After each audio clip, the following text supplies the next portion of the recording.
بسم اللہ الرحمن الرحیم۔ السلام علیکم۔ sirat.e.mustaqeem سعودی نیوز چینل پر آپ سب کو خوش آمدید کہا جاتا ہے۔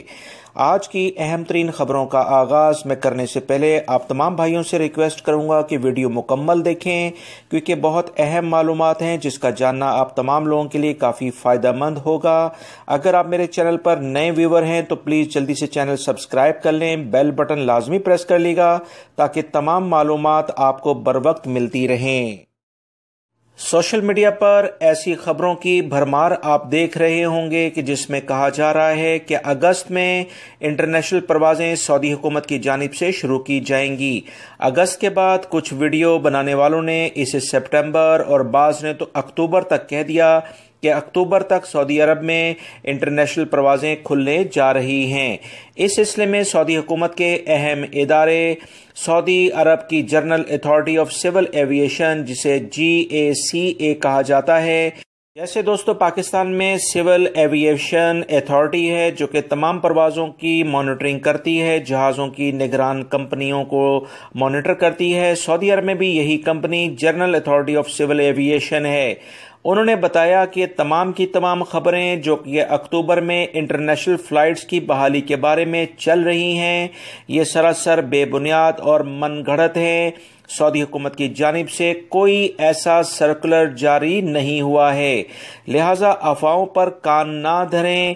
لہٰذا سوشل میڈیا پر چلنے والی یہ تمام کی تمام خبریں بے بنیاد ہیں۔ سعودی حکومت ہو سکتا ہے اس سے پہلے انٹرنیشنل فلائٹ چلا دے، مگر یہ کہنا کہ اکتوبر میں چلیں گی یا اگست کے آخر میں چلیں گی یا سپٹمبر میں چلیں گی، یعنی اگلے مہینے چلیں گی، یہ ساری بے بنیاد اور افواہیں ہیں۔ سعودی حکومت تمام پہلوؤں کو جائزہ ان کا لے رہی ہے۔ آج بھی وزارت صحت کی جو کانفرنس تھی اس میں بہت اہم پہلوؤں کے لحاظ سے بات کی گئی ہے۔ یاد رکھیں سعودی عرب دنیا کا وہ ملک ہے جہاں پر وبائی مرض کو بہترین سے بہترین طریقے سے کنٹرول کیا گیا ہے۔ پوری دنیا اس بات کی سعودی عرب کی تعریف کر رہی ہے۔ دیگر ممالک میں جہاں فلائٹس چل گئی ہیں وہاں کافی مشکلات دوبارہ سے دیکھی جا رہی ہیں۔ سعودی حکومت ایسا کوئی رسک نہیں لینا چاہتی، اور جو بھی تمام کی تمام اقدامات ہیں، وزارت تعلیم کا شعبہ ہو یا دیگر شعبے ہوں، اہم ترین طریقے سے وزارت صحت کے قوانین پر عمل کرتے ہوئے کام جاری ہیں۔ انٹرنیشنل فلائٹس کھلنے کا مقصد ہے کہ دنیا بھر کے لوگ مکہ المکرمہ اور مدینہ منورہ اور دیگر جگہوں سے آنا شروع ہوں گے۔ وبائی مرض جس لیول پر کنٹرول ہو چکا ہے، اگر خدا نخواستہ یہ دوبارہ پھیل گیا تو اگلے 6-7 مہینے تک پھر وہی حالات دوبارہ سے ہو جائیں گے۔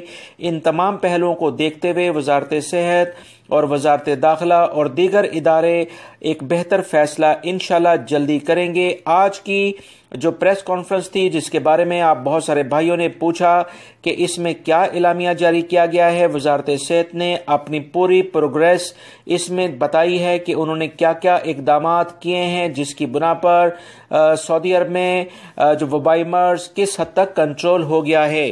لہٰذا اس پریس کانفرنس کے بعد ہم یہ نہیں کہہ سکتے کہ فوراً انٹرنیشنل پروازیں کھل جائیں گی۔ وزارت صحت نے اس بات کی یہ نشاندہی کی ہے کہ وبائی مرض کرونا سعودی عرب میں کنٹرول ہو گیا ہے۔ اب دیگر ادارے اسی بنیاد پر دیگر فیصلے کریں گے، جس کا جیسے ہی اعلامیہ آئے گا دوستو وہ آپ سے شیئر کیا جائے گا۔ سعودی مکتبہ عمل نے سعودی عرب میں موجود تمام غیر ملکی افراد سے کہا ہے کہ اگر ان کے کفیل یا کمپنی کا کمپیوٹر سسٹم بند ہے، یعنی وہ ریڈ کیٹیگریز میں چلے گئے ہیں، تو ایسے تمام ورکرز کے لیے لازمی ہے کہ وہ جب چاہیں اپنا کفیل تبدیل کر سکتے ہیں، مگر شرط یہ ہے کہ ان کا اقامہ ختم ہو چکا ہو۔ اگر ان کا اقامہ اسی کنڈیشن میں کمپنی اور کفیل نہیں بناتے تو جیسے ہی آپ کا اقامہ ختم ہوتا ہے تو آپ اپنا ٹرانسفر یعنی تنازل کروا سکتے ہیں۔ پہلے کفیل سے پوچھنے کی قطعاً ضرورت نہیں۔ مکتبہ عمل اس سلسلے میں آپ کا ٹرانسفر دوسرے کفیل نئے کفیل کو کر دے گا۔ لہٰذا وہ تمام غیر ملکی افراد جو اکثر اس بنا پر اپنے اقامے نہیں بنوا پاتے، اپنا فائنل ایگزٹ نہیں لے سکتے، نہ چھٹی جا سکتے ہیں، وہ لازماً اپنا کفیل چینج کروا لیں۔ یہ ایک اہم سہولت ہے جو مکتبہ عمل اور جوازات نے شیئر کی ہے۔ بہت سارے غیر ملکی افراد اکثر لا علمی کی بنا پر فائنل ایگزٹ اپنا لگوا لیتے ہیں۔ ہوتا کچھ یہ ہے کہ بہت سارے غیر ملکی افراد کی کمپنی کفیل ان کا اقامہ دیر سے تجدید کرواتے ہیں، اور اس سلسلے میں اگر تیسری بار ان کا اقامہ تجدید ہوتا ہے تو اس بنیاد پر کافی چانسز ہوتا ہے کہ ان کا فائنل ایگزٹ لگ جائے۔ جوازات سے اس بارے میں سوال کیا گیا کہ ان کا کفیل نے تیسری دفعہ ان کا اقامہ تاخیر سے بنایا ہے اور 1000 ریال جرمانے کی وہ بات کر رہا ہے۔ جوازات نے کہا کہ بالکل 1000 ریال تیسری دفعہ اقامہ تاخیر سے بنانے پر جرمانہ ادا کرنا ہوگا، اور جوازات کے پاس یہ اختیار بھی ہے کہ وہ آپ کا فائنل ایگزٹ کفیل سے بغیر پوچھے لگا دے۔ اگر وہ ایسا نہیں کرتے تو یہ آپ کے لیے بہتر ہے۔ کوشش کریں کہ اقامہ ٹائملی بنے۔ کفیل کمپنیوں کی اولین ذمہ داری بھی یہی ہے۔